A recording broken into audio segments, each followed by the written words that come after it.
मैं से मीना से न साकी से। ये है गोविंदा का फर्स्ट फेज, जहां से उनका करियर स्टार्ट हुआ। दुनिया मेरा घर है, बस स्टैंड मेरा अड्डा है, जब मन करे आ जाना, राजू मेरा नाम है। ये है गोविंदा का सेकेंड बट हीरो नंबर 1 वाला फेज, जहां उन्होंने कादर खान साहब को अपना गुरु बनाया तो शक्ति कपूर के गुरु बन गए। अरे कौन सी कमर किसकी कमर, जिसका प्यार हो बैकबोन, तो तू कौन और मैं कौन। बस कर भास्कर। ये है गोविंदा का थर्ड बट कॉमेडी फेज। अच्छा फिल्म का टाइटल तो सुन ले।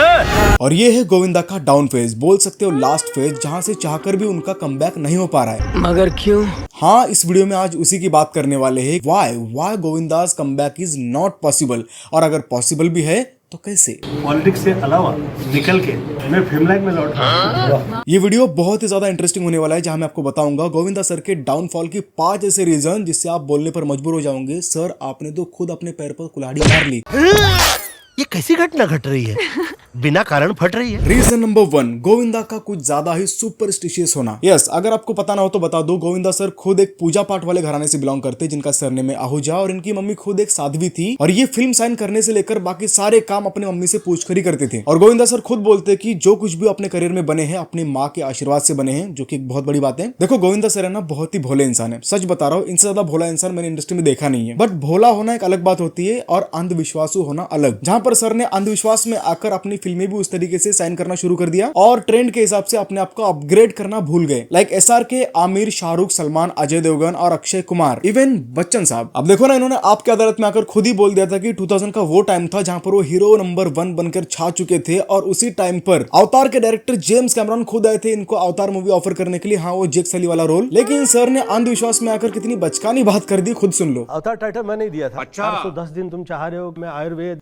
पतंजलि चिकित्सा और क्या क्या करता रहता हूँ, और तुम ये कहा मुझे कलर करोगे पूरी बॉडी में। मेरे कलर नहीं करते बॉडी में, CGI VFX नाम की भी कोई चीज होती है। देखो, ये होता है ट्रेंड के हिसाब से अपने आप को अपग्रेड ना करने का नतीजा, जहां इनको टेक्नोलॉजी के बारे में कुछ पता ही नहीं था और खुद ही बोलते हैं अवतार टाइटल मैंने ही दिया था। रीजन नंबर 2, सेट पर हमेशा लेट पहुंचना। भाई साहब, पता नहीं इनके अंदर क्या खुजली थी कि ये सेट पर हमेशा लेट पहुंचते थे। इनके सामने अमिताभ बच्चन जैसा इतना बड़ा एग्जाम्पल भी था, तो उन्होंने कुछ नहीं सीखा। सर, शुरू से लेकर अब तक आप पूजा पाठ करने वाले इंसान है, हम सब समझते, लेकिन आप इतनी पूजा करते थे लिटरली कि आप सेट पर जाने के लिए देरी करते थे। पूछता है सारा भारत। नहीं तो भाई साहब, इनके जैसा तेज डायलॉग बोलने वाला एक्टर आज तक इंडस्ट्री में पैदा नहीं हुआ है। इनकी जैसी कॉमिक टाइमिंग किसी की है ही नहीं। इनका डांस स्टाइल भी ऐसा कि नाम ही दे दिया गोविंदा स्टाइल। लिटरली डांस करते टाइम पर एक्सप्रेशन कैसे देना ही गोविंदा सर से सीखना चाहिए। पुष्पा तो अब भी है सर, लेकिन आप पहले से ही फायर थे और वाइल्ड फायर भी आप भी थे, लेकिन बात यह थी कि आपने कभी झुकना नहीं सीखा।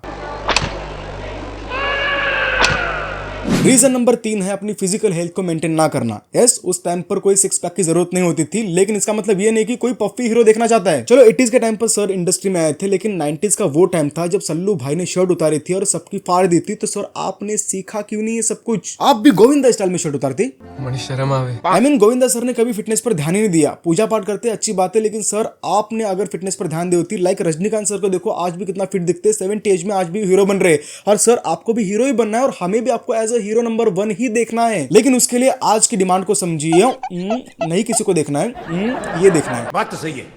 Reason number 4 is very important reason for Govinda sir's failure. Yes, और वो है लैक ऑफ इंडस्ट्री रिलेशनशिप्स। अब आप लोग बोलते होंगे कि गोविंदा सर इतने बड़े सुपरस्टार थे तो क्या है उनको इंडस्ट्री में कोई नहीं जानता है? यस भाई, जानता है, सब कुछ जानता है। SRK भी सुपरस्टार है, उनको कितने लोग जानते हैं आपको पता होगा ना। सल्लू भाई को कितने लोग जानते हैं। अमिताभ बच्चन सर हर संडे अपने फैंस को मीटअप करने आते हैं, अपने ही घर में रहकर वो ऐसे ऐसे करते हैं ना, तो इनको किसने रोका था? भाई साहब, ये इंडस्ट्री के लोगों से तालमेल ही नहीं रखते अपना। ऐसा लगता है कि गोविंदा सर को तो सब लोग जानते हैं, लेकिन गोविंदा सर इंडस्ट्री में सिर्फ सल्लू भाई और कृष्णा अभिषेक को जानते हैं। वो तो भांजा है ना। भाई सलमान खान वो एक्टर है जो आज तो गोविंदा सर को अपना एक आइडल मानता है, मतलब वो मानता है कि इनके जैसा सुपरस्टार कोई है ही नहीं है। लेकिन आज देखो ऐसी नौबत आई है, गोविंदा सर को खुद सल्लू भाई का ही सहारा लेना पड़ता है हर चीज कराने में, और पार्टनर उसका एग्जांपल है। और रिलेशनशिप बिल्ड करने में गोविंदा सर अगर किसी को एडमायर करते तो वो है SRK। भाई साहब, शाहरुख खान जैसा रिलेशनशिप बिल्ड करना हर किसी के साथ, वो सीखना चाहिए लिटरली। तो चलो, अगर वो ना भी हो पा रहा है ना, तो अपनी एक सेपरेट कम्युनिटी बिल्ड कर सकते हो अपने खुद के बचाव के लिए। लाइक अक्षय कुमार ने कर रखी है, अजय देवगन ने कर रखी है, उनको किसी के सामने सामने हाथ फैलाने की जरूरत नहीं पड़ती कि मेरे को फिल्म दो, भाई साहब मैं खुद अपना प्रोड्यूसर है, मैं खुद कर सकता है सब कुछ, डायरेक्टर भी है। रीजन नंबर 5 लास्ट है बट बहुत ही इंपॉर्टेंट रीजन है ये भी, signing too many films and उसमें भी B and C grade movies. जब से बंदे का डेविड धवन के साथ कनेक्शन टूटा है ना, भाई साहब ने हिट देना ही छोड़ दिया है। तो देखो ना, उनको हीरो नंबर 1 बनाया किसने? डेविड धवन ने। और डेविड धवन को अच्छा डायरेक्टर बनाया किसने? गोविंदा ने। क्योंकि उनके डायरेक्शन के बिना ये कुछ नहीं थे और उनकी फिल्मों के बिना ये कुछ नहीं थे। लेकिन पता नहीं पार्टनर के बाद इन दोनों में ऐसा क्या हुआ कि इनका अभी 36 का आंकड़ा चल रहा है। पूरी इंडियन फिल्म इंडस्ट्री में पहला ऐसा एक्टर है जिसने अपने करियर के स्टार्टिंग में ही कुछ 70 to 80 फिल्में एक ही झटके में साइन कर दी थी। लेकिन भाई 2000 के बाद उनकी जितनी भी पिक्चरें आई ना, पूरी की पूरी बी कैटेगरी की सी ग्रेड फिल्म्स। मतलब ऐसा लग रहा था कि 2000 के बाद गोविंदा, पुराना गोविंदा कहाँ गया? उनकी जो पार्टनर रही थी तब हमें लगा कि यार हाँ चलो ठीक है, Govinda is back in comedy. And Bhagam Bhag में कितना अच्छा काम किया था बंदे ने, तो उनको वही कंटिन्यू करना चाहिए था। लेकिन वो करना छोड़कर भाई साहब ज्वाइन करते पॉलिटिक्स। अमिताभ बच्चन एक बार पछता चुके थे, इनको कुछ सीखना नहीं है किसी से। क्या गुंडा बनेगा रे तू? और फिर बोलना है कि मेरे को साइड रोल नहीं करना है, सिर्फ हीरो बन के ही आना है। भाई कैसे आओगे अगर कुछ एक्सपेरिमेंट नहीं होगा? एसआर के आज जाकर मिल रहा है इंडस्ट्री के लोगों से, रणवीर सिंह जाकर मिल रहा है अलग अलग साउथ के डायरेक्टर से, सनी पाजी की देखो अभी जाट आ रही है, इतनी अच्छी अच्छी बड़ी बड़ी फिल्में आ रही है उनकी। क्यों? क्योंकि वो अलग अलग इंडस्ट्री के लोगों से जाकर मिल रहे, अलग डायरेक्टर से बात कर रहे। बॉबी देओल का इतना अच्छा कमबैक हो चुका है, रीजन बिहाइंड इज उन्होंने अपने रोल से हटकर कुछ किया, तभी जाकर वो आज टिके हैं। और गोविंदा सर क्या करते? मेरे को हीरो ही बनना है। चलो ठीक है, बनना है अच्छी बात है, लेकिन आपने जो लास्ट टाइम किल दिल में रोल किया था, भाई कितना अच्छा रोल था वो। ऐसा लग रहा था कि नया गोविंदा आया है एकदम विलेनियस इमेज में, मजा आया। रिसेंटली अक्षय कुमार का एग्जांपल देखो, ज्यादा फिल्में साइन करने से क्या होता है, और गलत डायरेक्टर के साथ गलत फिल्म करने का तो नतीजा अलग होता है। लेकिन सर अपना कमबैक करते, बोलकर आ गया हीरो, और देते ब्लैक फ्राइडे और रंगीला राजा। भाई साहब भजा तो भजा, नहीं तो बेच के खा जा। मैं तो बोलता हूँ आ गया हीरो नहीं, आ गया स्वाद। ऐसी फिल्में करके आगे स्वाद।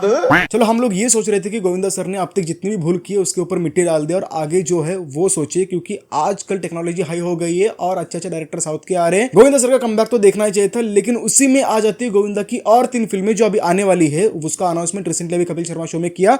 भाई वो फिल्मों का नाम सुन के मेरे को लग रहा है कि ये बी कैटेगरी की सी क्लास फिल्में ही है। पहले जो शुरू कर रहा हूँ बाएं हाथ का खेल है, दूसरी जो फिल्म होगी वो पिंकी डार्लिंग, और तीसरी होगी लेन देन, इट्स ऑल अबाउट बिजनेस।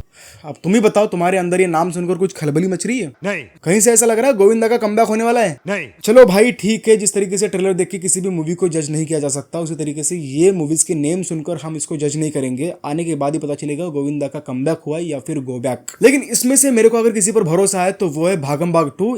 ये मूवी आने वाली है जिसमें ट्रायो नजर आने वाले हैं। अगर हम लोग रेलवे का ट्रैक पकड़कर सीधा इंडिया भागना शुरू करें तो क्या लगता है कितना टाइम लगेगा? क्या अंदाजा बता। ये गोविंदा हमको चाहिए। अगर तुमको भी चाहिए ऐसा गोविंदा तो कमेंट में जरूर बताओ। मेरी जितनी भी बातें मैंने बताई, क्या रीजंस आपको वैलिड लगे, तो प्लीज डू सब्सक्राइब। मिलता हूं अगली वीडियो में। मैं हूं अजय कुमार, बाय।